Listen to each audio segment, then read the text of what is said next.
Cinta Sang Pewaris. Jika sahabat menyukai cerita ini jangan lupa like, komen dan share. Terima kasih. Bab 561-565. Bab 561 sesudah makan. Fendi Zanders dan Yi Yun datang ke bioskop lagi, dan menonton film cinta yang baru dirilis. Yi Yun pada dasarnya menangis dari awal sampai akhir, tapi Fendi Zanders tertidur setelah melihat setengahnya. Setelah menonton film tersebut, Fendi Zanders mengirim Yi Yun ke Bandara Jiangcheng. Fendi Zanders, ini kartu bankku. Jika kamu membutuhkan uang di masa depan, kamu bisa mendapatkannya dari sini. Bagaimanapun, kamu sekarang adalah laki-laki saudara perempuanku. Jangan pergi bekerja untuk mendapatkan uang. Kakakku akan mendukungmu. Ketika Fendi Zanders mengirim Yi Yun ke bandara, Yi Yun mengeluarkan kartu bank dari dompetnya dan menyerahkannya kepada Fendi Zanders. Fendi Zanders tertegun sejenak ketika dia melihat kartu bank itu, lalu berkata sambil tersenyum, apakah kamu berencana untuk menjagaku? Apakah kamu memberiku mobil dan uang? Ya, saya hanya ingin mendukung Anda. Saya tahu bahwa setelah Anda kuliah, Anda mengandalkan pengiriman makanan untuk mencari nafkah. Terakhir kali Anda membantu saya memenangkan banyak uang di kasino, jadi Anda harus menyimpannya uang, dan aku tidak kekurangan uang untuk dibelanjakan. Yi Yun berkata kepada Fendi Zanders dengan nada yang sangat serius.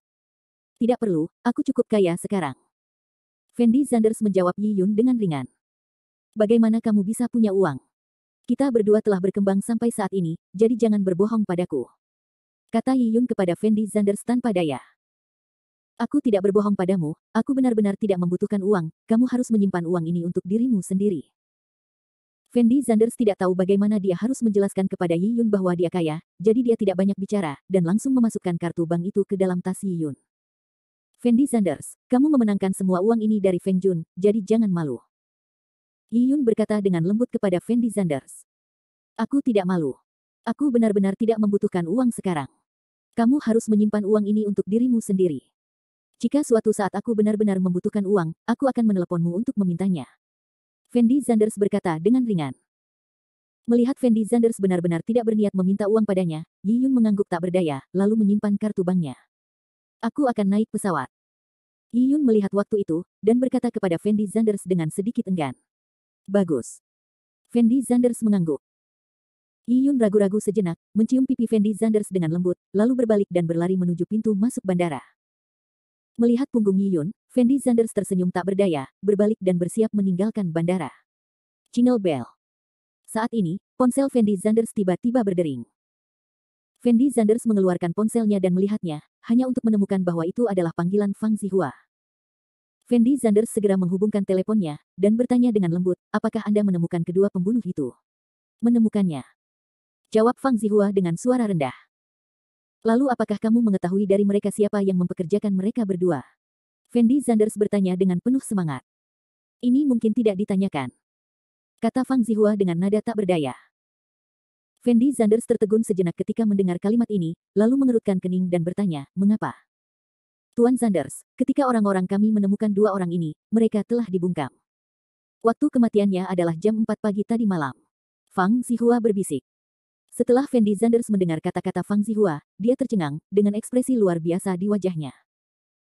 Dia berkata dengan tidak percaya, maksudmu kedua pembunuh itu dibungkam tadi malam? Benar, mereka sudah mati, dan semuanya ditembak mati.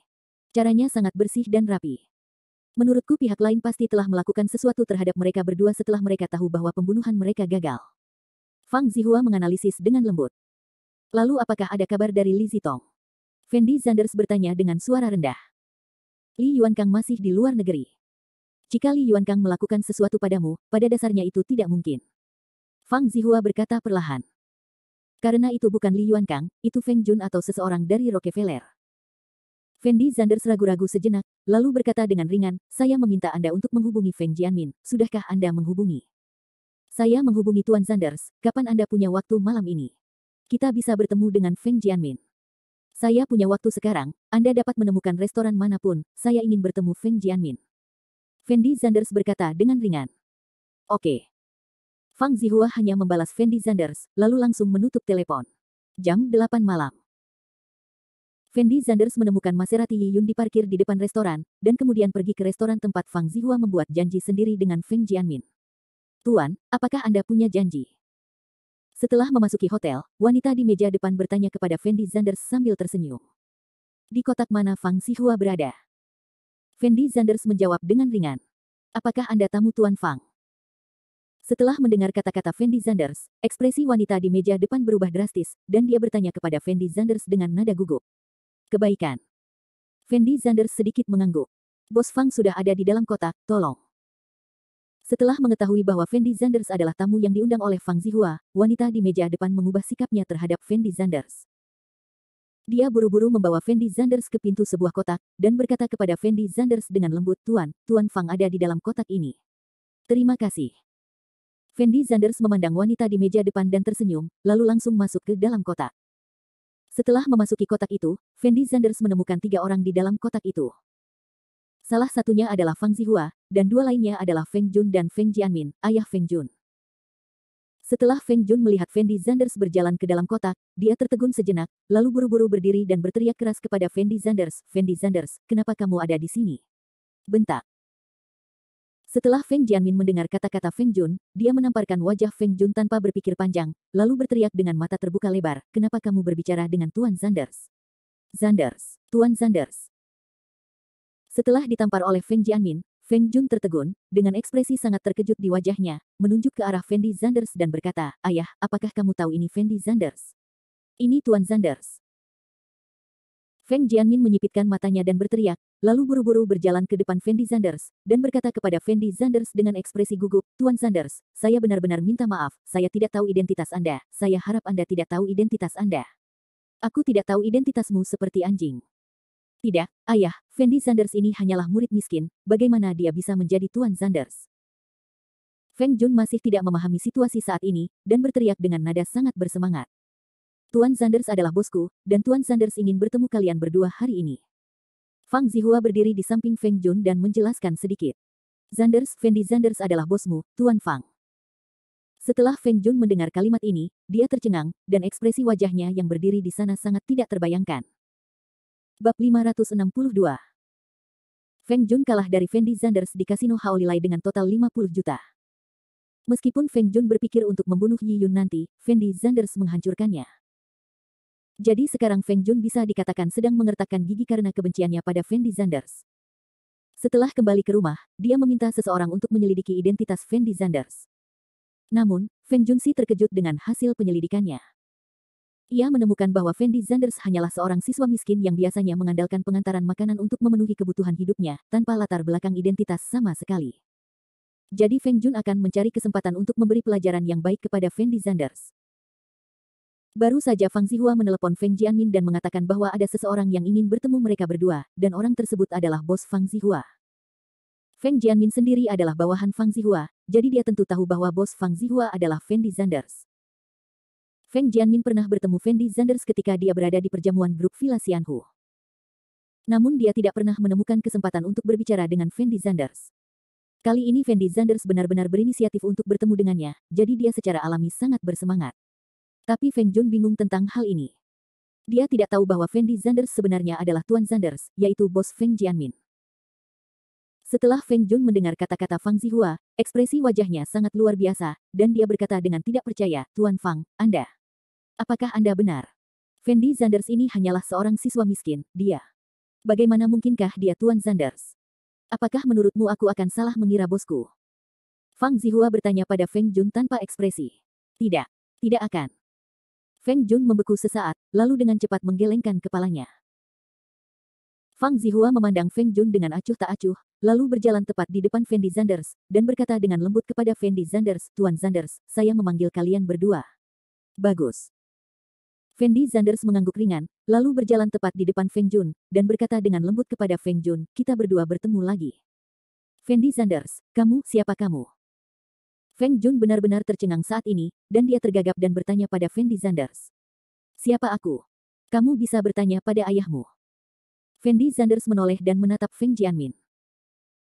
Saat ini, Feng Jianmin sudah dapat merasakan bahwa Feng Jun pasti mengenal Fendi Zanders, dan pasti ada konflik dengan Fendi Zanders. Jika tidak, Fendi Zanders sama sekali tidak akan dapat memanggil mereka berdua ke sini. Ayah, siapa sebenarnya Fendi Zanders? Feng Jun ragu-ragu sejenak, lalu tergagap dan bertanya pada Feng Jianmin. Apakah kamu menyinggung Tuan Zanders? Feng Jianmin mengertakkan gigi dan bertanya pada Feng Jun dengan suara rendah. Aku. Setelah Feng Jun mendengar kata-kata Feng Jianmin, sedikit kegugupan muncul di matanya, seolah dia tidak tahu bagaimana menjawab kalimat ini. Kamu tidak mendengar apa yang aku tanyakan, kan?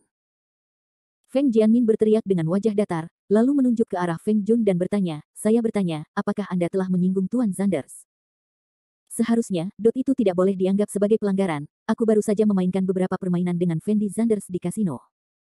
Feng Jun benar-benar tercengang saat ini, dan berkata dengan rasa takut. Kau berlutut. Feng Jianmin berteriak saat mendengar kalimat ini. Dan Feng Jun ketakutan dan berlutut di tanah dengan keras. Tuan Zanders, saya benar-benar minta maaf. Itu semua karena anjing saya tidak memiliki mata.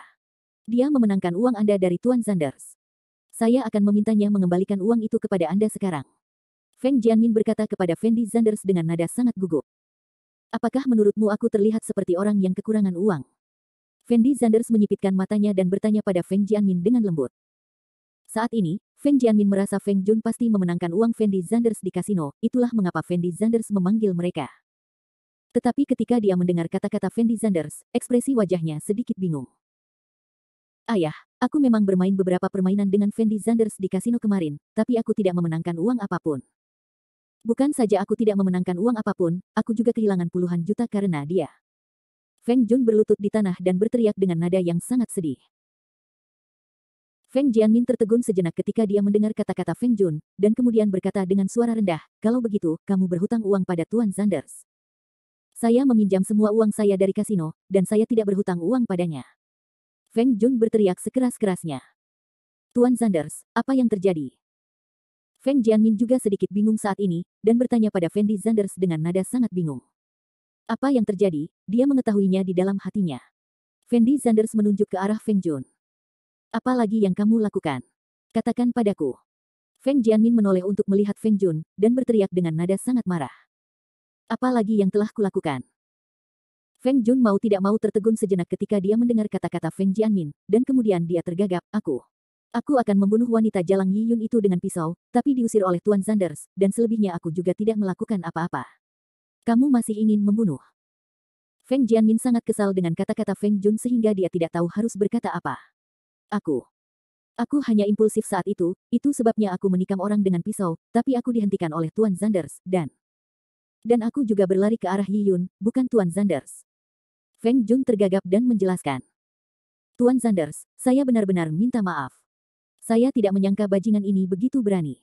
Dia berani melakukan sesuatu padamu, Tuan Zanders. Maafkan saya. Feng Jianmin sangat ketakutan dengan ucapan Feng Jun. Kata-kata yang wajahnya menjadi pucat, dia berlutut di tanah, dan meneriaki Fendi Zanders dengan ekspresi yang sangat bersemangat.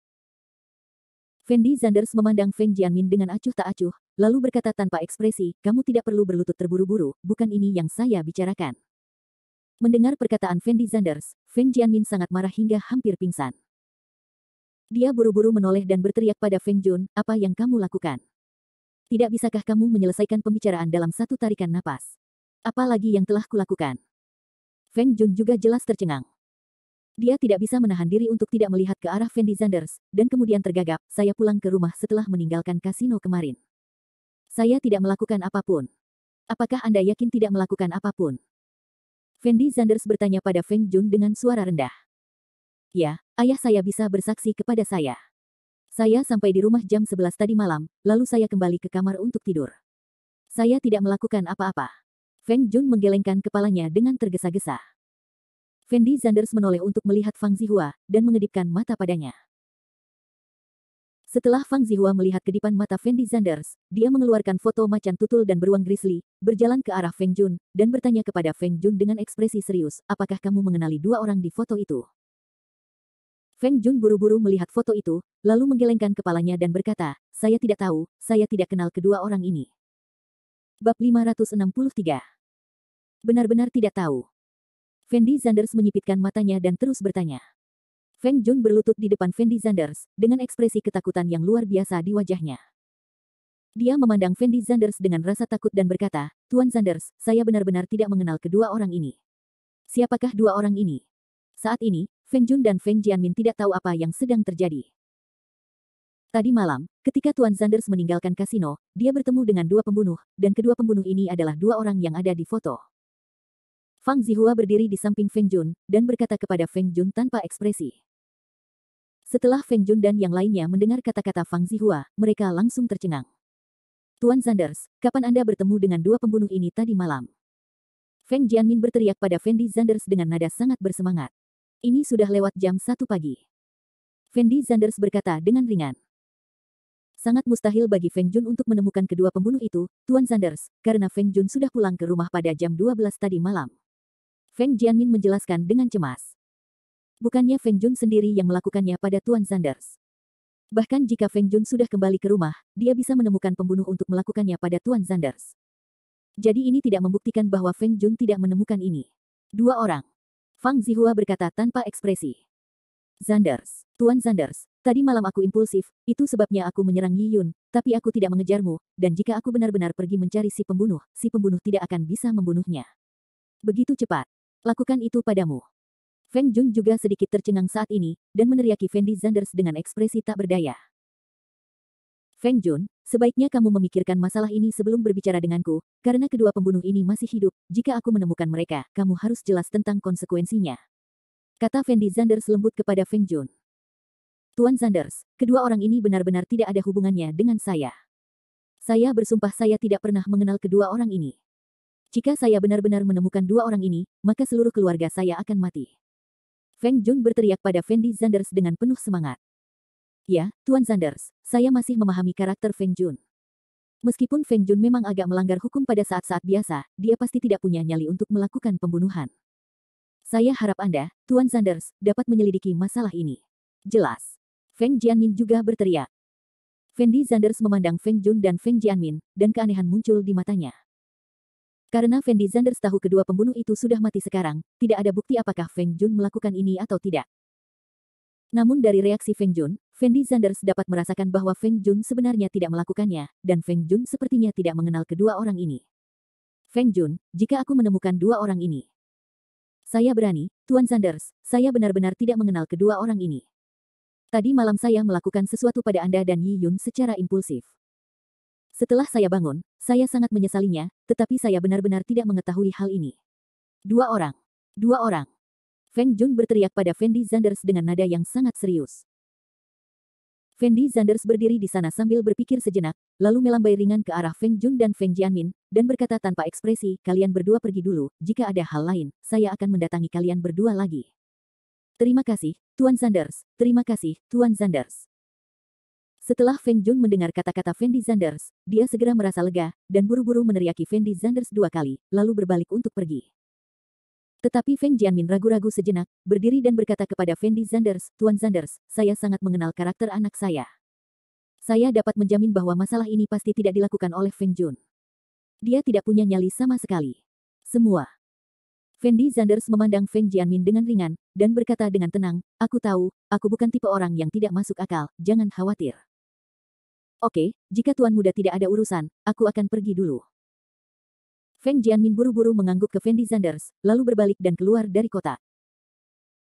Setelah Fendi Zanders melihat Feng Jianmin dan Feng Jun pergi, dia menghela nafas berat, menoleh dan bertanya pada Fang Zihua yang berdiri di sampingnya, apa pendapatmu tentang ini?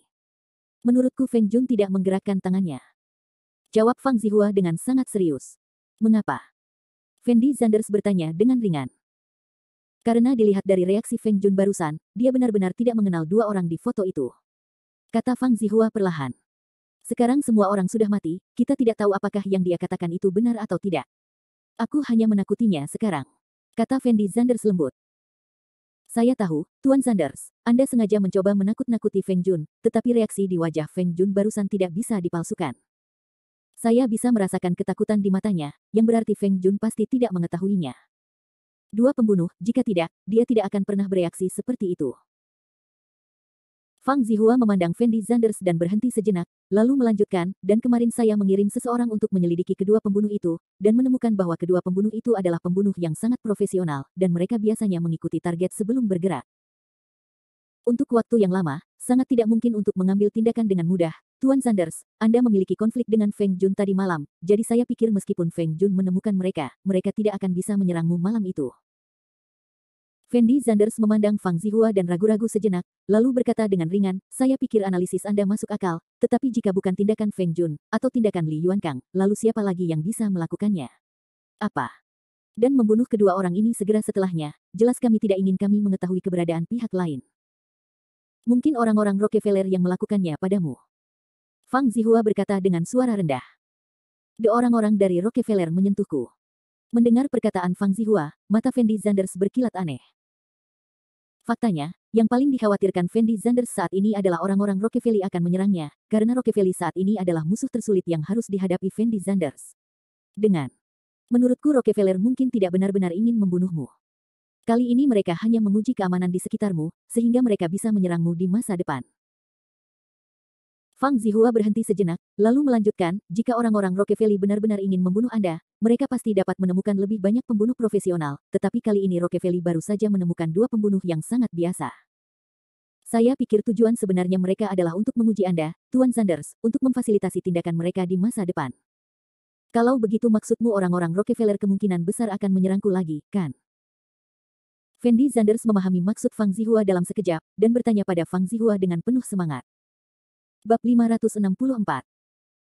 Setelah Fendi Zanders mendengarkan analisis Fang Zihua, ekspresi terkejut muncul di wajahnya. Lagi pula, jika benar seperti yang dikatakan Fang Zihua kali ini, Rockefeller baru saja menguji Fendi Zanders. Maka mereka pasti akan membunuh Fendi Zanders untuk kedua kalinya. Fendi Zanders beruntung kali ini, dan mampu melarikan diri dengan melompat ke sungai dengan lancar. Tetapi jika orang-orang Rockefeller menemukan pembunuh yang lebih kuat, Fendi Zanders mungkin tidak akan bisa bertahan hidup dengan mudah. Tuan Zanders, hanya Anda yang dapat mengancam Rockefeller sekarang, karena orang-orang Rockefeller sangat menyadari hubungan antara Anda dan ketua lama, jadi mereka pasti akan melakukan segala kemungkinan untuk menyingkirkan Anda. Fendi Zanders. Tetapi saya belum benar-benar mengambil alih perusahaan, dan saya belum memberikan ancaman apapun kepada mereka. Mengapa mereka begitu ingin menyerang saya? Apa gunanya membunuh saya terhadap mereka? Fendi Zanders memandang Fang Zihua dan bertanya dengan suara rendah. Satu-satunya keuntungan bagi mereka membunuhmu adalah hal itu dapat menghilangkan potensi ancaman. Gaya Rockefeller dalam melakukan sesuatu selalu sangat kejam, jadi wajar jika mereka melakukan sesuatu padamu, tapi aku tidak mengerti. Mengapa apakah orang-orang Rockefeller begitu cemas dan menyerangmu begitu cepat, lagi pula, kamu belum memberikan ancaman apapun kepada mereka? Fang Zihua berkata dengan lembut. Jika orang-orang dari Rockefeller benar-benar melakukannya terhadap saya, maka ini pasti bukan yang terakhir kalinya. Saya pikir mereka pasti akan mengirim pembunuh di masa depan. Kata Fendi Zanders dengan nada khawatir. Tuan Zanders, selanjutnya saya akan membiarkan Mengdi Longchao dan yang lainnya tinggal di sisi Anda, sehingga keselamatan Anda dapat terlindungi. Fang Zihua berkata dengan lembut kepada Fendi Zanders. Bahkan jika Long Chao Mengdi dan yang lainnya selalu berada di sisiku, itu hanya solusi sementara, bukan akar masalahnya. Bagaimanapun, tidak peduli seberapa kuat Long Chao Mengdi dan yang lainnya, orang-orang dari Rockefeller pasti akan memiliki cara untuk membunuhku. Kata Fendi Zanders tak berdaya. Fang Zihua memandang Fendi Zanders dan ragu-ragu sejenak, lalu berkata dengan lembut, Tuan Zanders, menurut saya apa yang Anda katakan benar, jika Anda benar-benar ingin mencegah hal ini terjadi, cara termudah adalah dengan meningkatkan harga diri Anda sendiri. Bagaimanapun, kekuatan tempur, hanya jika kekuatan tempurmu meningkat, itulah cara teraman. Saya hanya orang biasa. Jika saya bertemu dengan seorang pembunuh biasa, saya mungkin masih memiliki kesempatan, tetapi jika saya bertemu dengan seorang pembunuh profesional, saya rasa bahkan Long Chao Mengdi dan yang lainnya tidak dapat menyelamatkan saya. Fendi Zanders menjawab Fang Zihua dengan suara rendah, dan kemudian bertanya dengan rasa ingin tahu, apa maksudmu dengan meningkatkan efektivitas tempurku? Tuan Zanders, saya kenal seorang guru tersembunyi. Saya pikir jika Anda dapat memujanya sebagai guru Anda, efektivitas tempur Anda sendiri akan meningkat pesat dalam waktu singkat. Jika Anda menghadapi situasi seperti itu lagi di masa depan mereka juga seharusnya bisa untuk melindungi diri mereka sendiri. Fang Zihua berkata kepada Fendi Zanders dengan nada serius. Hehe. Fendi Zanders tersenyum tak berdaya ketika mendengar kalimat ini, lalu berkata dengan ringan, maksudmu kamu ingin aku belajar seni bela diri dari seorang guru? Selain metode ini sekarang, saya tidak punya cara lain yang lebih baik. Fang Zihua mengerutkan kening dan berkata. Fendi Zanders memandang Fang Zihua dan ragu-ragu selama 2 detik, lalu berkata dengan suara rendah, sekarang sekolah sudah dimulai, saya biasanya harus pergi ke sekolah, jadi saya tidak punya waktu untuk belajar bela diri seni, dan orang-orang Rockefeller sudah mulai menyerangku. Lakukanlah, jika aku belajar bela diri dari seorang guru sekarang, pasti akan terlambat. Saya baru saja memberi Anda pendapat. Pada akhirnya, cara memilih tergantung pada pendapat Anda sendiri, Tuan Zanders. Yang bisa saya lakukan sekarang adalah memperkuat pekerjaan keamanan Anda.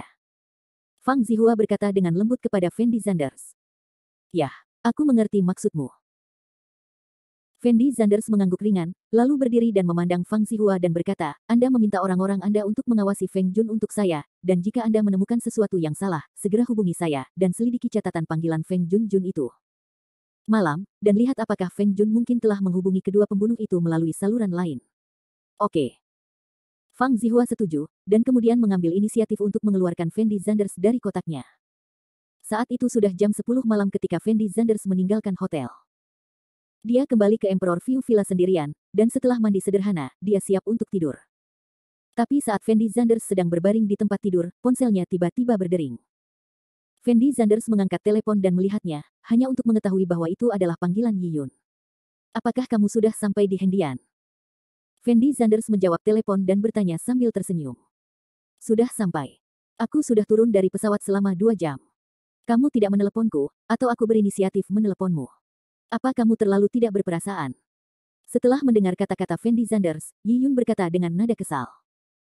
Ada yang harus kulakukan di sini, jadi aku lupa meneleponmu. Aku benar-benar ingin meneleponmu sebelumnya. Fendi Zanders buru-buru menjelaskan. Benar-benar. Yi Yun bertanya. Tentu saja itu benar. Fendi Zanders mengangguk dengan cepat. Lalu kamu sibuk apa? Yi Yun bertanya dengan lembut. Tidak ada yang salah, aku hanya sedikit sibuk di awal sekolah. Fendi Zanders belum ingin memberitahu Yi Yun segalanya tentang dia, jadi dia membuat alasan. Dan Yi Yun juga merasa Fendi Zanders tidak ada urusan serius, kebanyakan urusan sekolah, jadi dia tidak bertanya lagi. Fendi Zanders mengobrol dengan Yi Yun sekitar setengah jam sebelum Yi Yun menutup telepon dengan enggan. Setelah meletakkan telepon, Fendi Zanders berbaring di tempat tidur sendirian, memikirkan apa yang terjadi beberapa hari terakhir ini. Jika dua pembunuh yang ditemui Fendi Zanders kemarin ditemukan oleh Feng Jun, maka segalanya bisa menjadi lebih sederhana. Bagaimanapun, Feng Jun hanyalah generasi kedua yang kaya, dan sangat mudah bagi Fendi Zanders untuk berurusan dengan Feng Jun. Tetapi jika kedua pembunuh itu tidak ditemukan oleh Feng Jun, maka segalanya mungkin akan sedikit merepotkan. Itu bukan tangan Feng Jun, atau tangan Li Yuankang. Maka kemungkinan besar kedua pembunuh ini direkrut oleh orang-orang Rockefeller. Jika itu masalahnya, maka Rockefeller, musuh terbesar Fendi Zanders, juga akan muncul. Tapi Fendi Zanders sama sekali tidak punya rencana untuk berurusan dengan Rockefeller sekarang, dan Fendi Zanders tidak mampu berurusan dengan orang-orang Rockefeller sekarang. Bas. Saat Fendi Zanders memikirkan pertanyaan-pertanyaan ini, ponselnya bergetar lagi. Fendi Zanders tertegun sejenak, lalu mengeluarkan ponselnya dan melihatnya, hanya untuk menemukan bahwa itu adalah nomor yang tidak dikenalnya. Bab 565. Fendi Zanders melihat nomor aneh di ponselnya, dengan ekspresi bingung di wajahnya. Lagi pula, ini sudah jam 12 malam, siapa yang akan meneleponku jam segini?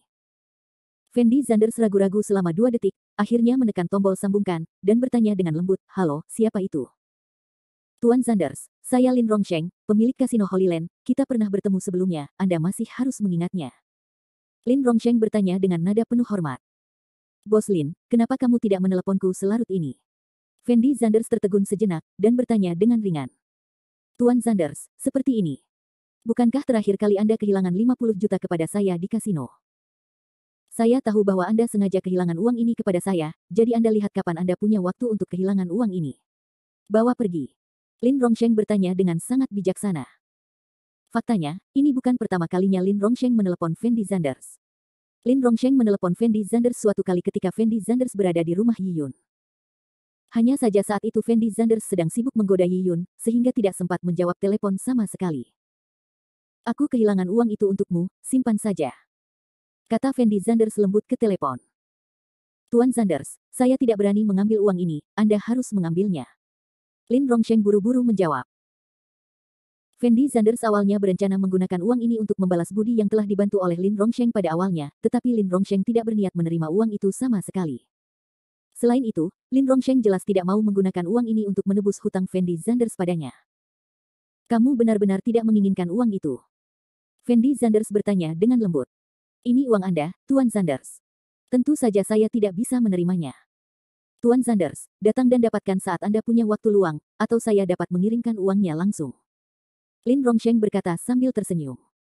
Oh baiklah. Setelah Fendi Zanders mendengar kata-kata Lin Rongsheng, dia tidak menolak apapun, jadi dia tidak punya pilihan selain memberitahu Lin Rongsheng nomor kartu banknya. Tuan Zanders, akuntan sedang tidak bekerja sekarang. Saya akan meminta seseorang mentransfer uang itu kepada Anda besok. Bagaimana menurut Anda? Lin Rongsheng berkata sambil tersenyum. Tidak apa-apa, jangan khawatir. Fendi Zanders menjawab Lin Rongsheng dengan acuh tak acuh, dan kemudian melanjutkan, kamu menelepon saya terlambat, seharusnya tidak sesederhana ingin membayar saya kembali, bukan? Hehe. Ketika Lin Rongsheng mendengar ini, dia tersenyum canggung, dan kemudian berkata dengan lembut, Tuan Zanders, kamu benar-benar pandai meramalkan sesuatu, aku benar-benar ingin memberitahumu sesuatu. Ada apa? Fendi Zanders bertanya dengan lembut. Seperti ini, Tuan Zanders. Saya ingat saya pernah memberitahu Anda sebelumnya bahwa cucu perempuan saya akan mengadakan pesta ulang tahun beberapa hari lagi. Saya harap Anda dapat datang untuk menyemangati kami. Saya ingin tahu apakah Anda masih mengingat ini. Lin Rongsheng bertanya dengan lembut. Aku ingat ini, kapan pesta ulang tahun cucumu? Fendi Zanders juga tidak ingin selalu berhutang budi pada Lin Rongsheng, jadi dia bertanya secara langsung. Lusa saja. Lin Rongsheng kembali ke jalan raya. Lusa. Jejak ketidakberdayaan muncul di mata Fendi Zanders, karena Fendi Zanders tahu bahwa dia harus berada di kelas lusa. Apa? Apakah ini merepotkanmu, Tuan Zanders? Lin Rongsheng buru-buru bertanya setelah melihat ada yang salah dengan nada bicara Fendi Zanders. Lusa baik-baik saja, di mana? Fendi Zanders berkata tanpa daya. Pada jam 7 malam lusa, di kota Beihai sebelah kota Jiangcheng. Kata Lin Rongsheng lembut. Kota Beihai. Setelah Fendi Zanders mendengar 3 kata ini, ekspresi wajahnya tampak semakin suram. Baru saja Fendi Zanders mengira pesta ulang tahun cucu Lin Rongsheng akan diadakan di kota Jiangcheng. Meskipun Fendi Zanders harus menghadiri kelas hari itu, Fendi Zanders dapat menunggu sampai kelas selesai sebelum hadir. Namun yang tidak pernah disangka Fendi Zanders adalah pesta ulang tahunnya diadakan di kota Beihai. Meskipun kota Beihai tidak terlalu jauh dari kota Jiangcheng, dibutuhkan setidaknya 2 jam dengan mobil. Jika Fendi Zanders menunggu sampai dia menyelesaikan kelasnya sebelum pergi, pada dasarnya itu sudah terlambat. Tuan Zanders, jika ini tidak nyaman bagi Anda, kami dapat mengubah waktu. Kata Lin Rongsheng buru-buru. Ini hari ulang tahun cucumu, bagaimana kamu bisa mengubahnya? Fendi Zanders menjawab Lin Rongsheng tanpa berkata-kata. Apakah aku tidak khawatir Tuan Zanders tidak nyaman bagimu? Lin Rongsheng berkata sambil tersenyum. Ini tidak merepotkanku, tapi aku mungkin harus pergi ke kelas hari itu, paling buruk, aku akan meminta cuti dari sekolah. Fendi Zanders berkata dengan ringan. Tuan Zanders, maksudmu kamu akan datang ke pesta ulang tahun cucuku lusa? Setelah melihat Fendi Zanders setuju, Lin Rongsheng berteriak dengan nada gembira. Baiklah, aku akan ke sana lusa, jangan khawatir. Fendi Zanders berkata dengan lembut. Bagus sekali. Jika tidak ada lagi yang bisa dilakukan, maka saya tidak akan mengganggu Anda, Tuan Zanders, untuk beristirahat. Melihat Fendi Zanders setuju, Lin Rongsheng berteriak gembira, lalu segera menutup telepon. Fendi Zanders perlahan meletakkan ponselnya, dengan ekspresi yang sangat tidak berdaya di wajahnya. Karena Fendi Zanders tahu bahwa jika dia ingin menghadiri pesta ulang tahun cucu Lin Rongsheng, dia harus meminta izin kepada Qin Lan. Pada saat ini, setiap kali Fendi Zanders memikirkan wanita itu, Qin Lan, dia akan merasa sedikit sakit kepala. Hanya saja dia sekarang berhutang budi pada Lin Rongsheng, dan Lin Rongsheng tidak membuat tuntutan berlebihan dari awal hingga akhir. Dia hanya ingin Fendi Zanders menghadiri pesta ulang tahun ini, dan dia adalah undangan yang sopan, jadi Fendi Zanders tentu saja setuju. Bahkan lebih mustahil untuk menolaknya. Keesokan harinya, jam 8 pagi. Fendi Zanders datang ke sekolah. Saat ini, Fendi Zanders sudah dianggap sebagai selebriti di Universitas Jiangcheng. Pertama, Qin Lan mengatakan bahwa orang yang disukainya adalah Fendi Zanders, lalu Yi Yun memposting video mencari Fendi Zanders. Hanya 2 insiden inilah yang mendorong Fendi Zanders ke garis depan. Setelah Fendi Zanders masuk sekolah, semua siswa memandang Fendi Zanders dengan mata aneh, yang juga membuat Fendi Zanders merasa tidak bisa berkata-kata. Kelas pertama adalah kelas Qin Lan. Fendi Zanders telah memikirkan dalam hatinya bagaimana dia harus meminta cuti pada Qin Lan nanti. Dia tahu karakter Qin Lan dengan sangat baik, kecuali ada keadaan khusus, Qin Lan tidak akan pernah menyetujui kepergian Fendi Zanders. Jadi Fendi Zanders sudah membuat rencana untuk menggunakan masalah Lin Min untuk mengancam Qin Lan. Jingle bell. Bel keluar kelas berbunyi. Setelah Qin Lan mengemas rencana pelajarannya, dia langsung berteriak pada Fendi Zanders, Fendi Zanders, keluarlah bersamaku. Bagus. Fendi Zanders buru-buru menjawab, lalu bangkit dan mengikuti Qin Lan keluar kelas. Fendi Zanders tidak akan benar-benar bersama guru Qin, kan? Semua siswa di kelas menunjukkan ekspresi terkejut. Jika sebelumnya, para siswa ini pasti tidak akan merasa ada yang tidak normal. Bagaimanapun, Qin Lan sering mengunjungi Fendi Zanders sebelumnya, tetapi setelah Lin Min menyatakan cintanya kepada Qin Lan, semua orang merasa bahwa hubungan antara Qin Lan dan Fendi Zanders tidak biasa. Qin Lan, Seorang wanita yang selalu sangat dingin, tentu saja tidak mau repot-repot menjelaskan hal-hal ini. Jadi semua orang merasa Qin Lan pasti berselingkuh dengan Fendi Zanders.